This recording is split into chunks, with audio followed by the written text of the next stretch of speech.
Buenas, bienvenidos a Filosofía a la mano. En el video de hoy vamos a hablar sobre la alegoría de la caverna de Platón.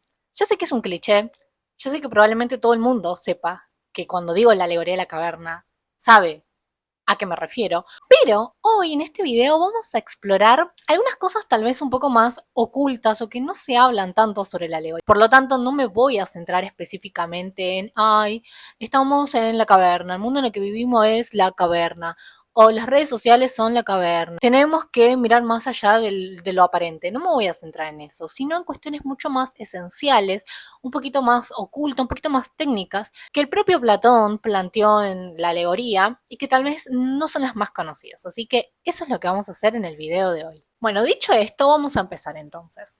En primer lugar, voy a mencionar que la alegoría de la caverna es una representación de un camino que Platón concibe que es la verdadera educación, una educación que sirve para aquellos que nos van a gobernar, en primer lugar. Y en segundo lugar, también trata sobre la falta de educación, ¿no?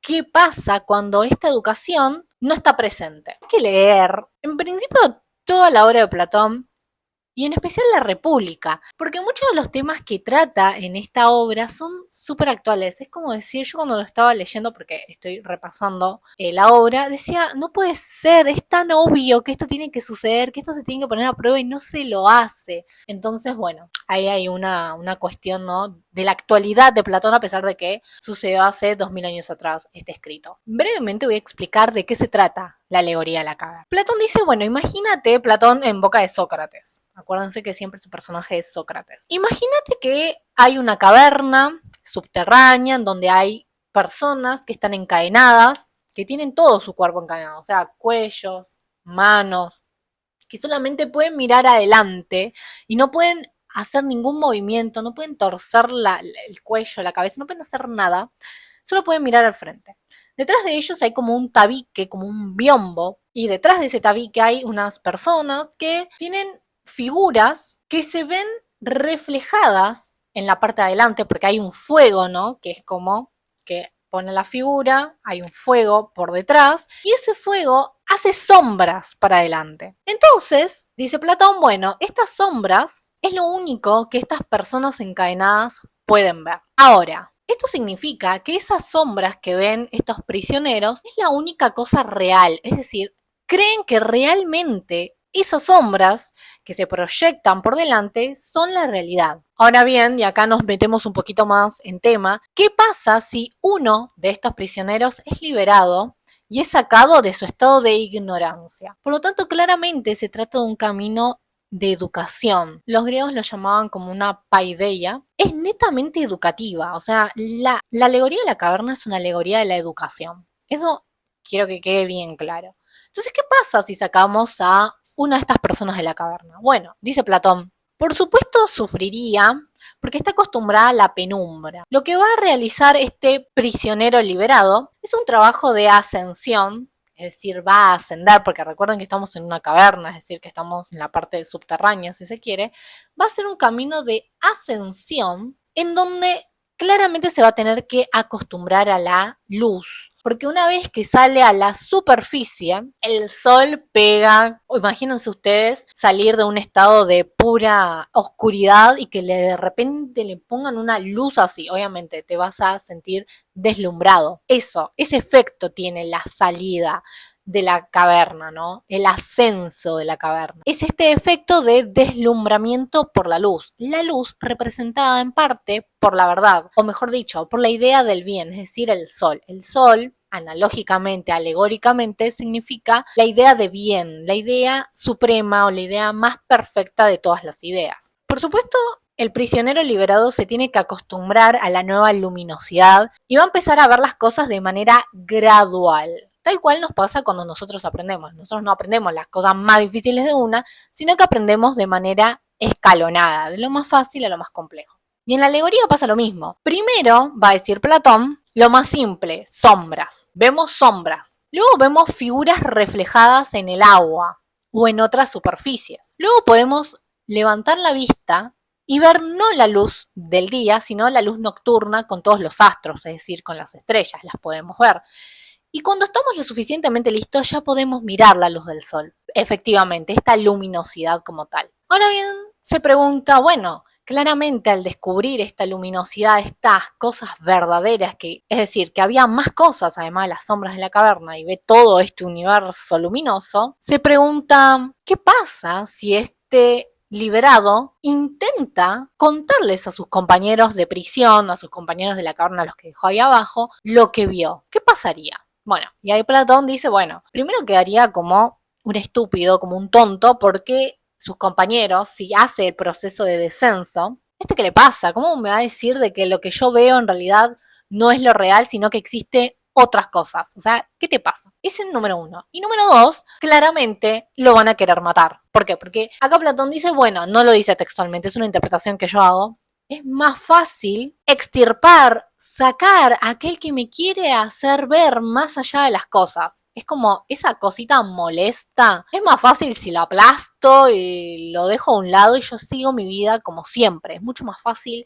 la zona de confort, si se quiere, que darme cuenta que toda mi vida estuve equivocado. Y otra cosa muy importante es que en la alegoría de la caverna, tanto el proceso de ascenso que ya lo nombré como el proceso de descenso supone para la persona que lo hace un desafío, supone una dificultad, porque ya dijimos que cuando asciende pasa de la sombra a la luz, pero cuando desciende pasa de la luz a la sombra y es un proceso claramente en el que uno se tiene que acostumbrar. O sea, ¿cómo podemos volver ese estado en el que vimos la verdad? Es como si yo les preguntara algo que descubrieron. Por ejemplo, si yo les digo, bueno, ¿cómo podés volver del estado en el que antes estabas cuando descubriste que fuiste engañado? Es como, no puedo volver a un estado primigenio de, uy, finjo demencia y no sé lo que sé en realidad. Muy difícil. Ese es el proceso de descenso del prisionero, que corre los riesgos que acabo de decir, ¿no? En primer lugar, pueden matar y en segundo lugar, nadie le va a creer. Y acá empieza Platón, luego de hacer esta alegoría, de explicarla, ponernos en contexto, empieza a hacer algunas, como anclar esta alegoría a cuestiones más políticas, porque a fin de cuentas, la alegoría de la caverna es una alegoría política. Y empieza a introducir, ¿no? Bueno, ¿qué pasa, no? Si este prisionero que fue liberado desciende de vuelta a la caverna, obviamente lo van a tomar como un estúpido, como un tonto. Y en los tribunales, dice, cuando él dice cosas que nadie conoce, como otra perspectiva completamente nueva de lo ya conocido, todos lo miran como, ¿qué estás diciendo? Porque la persona que hace el proceso de ascenso son nuestros gobernantes. Platón lo que está pensando es, bueno, ¿cómo se gobierna la polis, la ciudad, de una manera justa? Bueno, tenemos que preparar a las gobernantes. ¿Y cómo lo preparamos? Ahí es cuando aparece la alegoría de la caverna. Otra cuestión que plantea la alegoría de la caverna de Platón. Todos podemos aprender y si bien este proceso de ascenso y descenso está pensado para los filósofos que van a gobernar, ¿por qué los filósofos? Porque ellos van a ver el bien en sí, van a ver las cosas como son en realidad y según las cosas que ven en la realidad van a poder gobernar de manera justa porque saben lo que es la justicia en sí, porque saben qué es la virtud en sí, qué es lo bello, qué es lo bueno. Pero un lado más democrático de Platón, que es difícil sacar el lado democrático de Platón, pero acá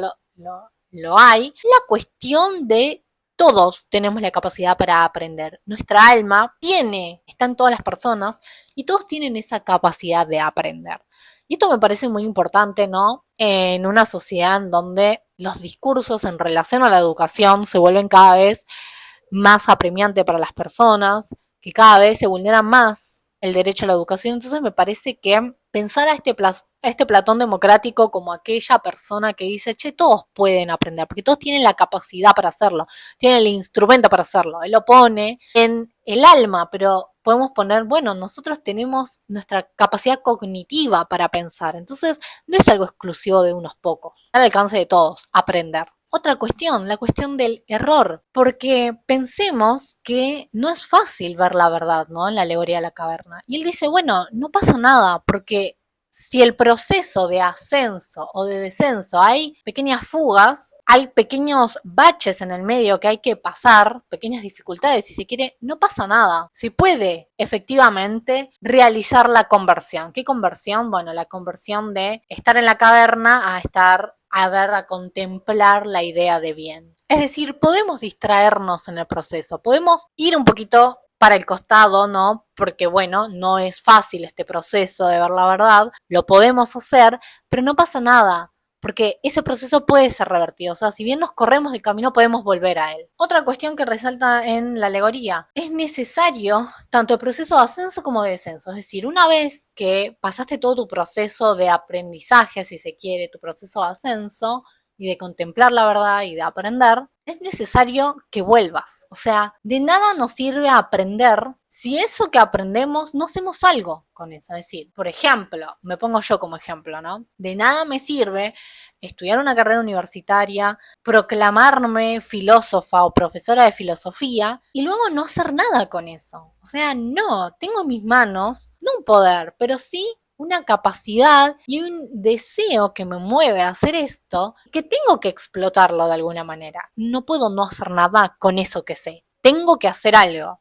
Eso es lo que Platón denomina, así como ascendés, bajás. Y otra cuestión, este ascenso y descenso no solamente beneficia al que nos va a gobernar en términos de Platón, sino que también es una muestra de que lo que sabe sirve a la comunidad en general. Y acá sí, ya para terminar el video de hoy, lo que quiero demostrar o lo que quería intentar hacer para ver estas cuestiones ocultas de Platón que tal vez no son las más obvias, es que todos, de alguna manera, porque estamos hablando, ¿no? De que todos tienen la capacidad de aprender, la capacidad de educarse, de conocer, ese conocimiento que debe volver a la sociedad por esto de que así como subí, tengo que bajar, este conocimiento contribuye al bien de la humanidad. Y me parece, o sea, me parece lo más obvio del mundo. Tenemos que retribuir a la sociedad, porque todos nos vamos a beneficiar de ello, de las cosas que sabemos, con responsabilidad, con ética, pero tenemos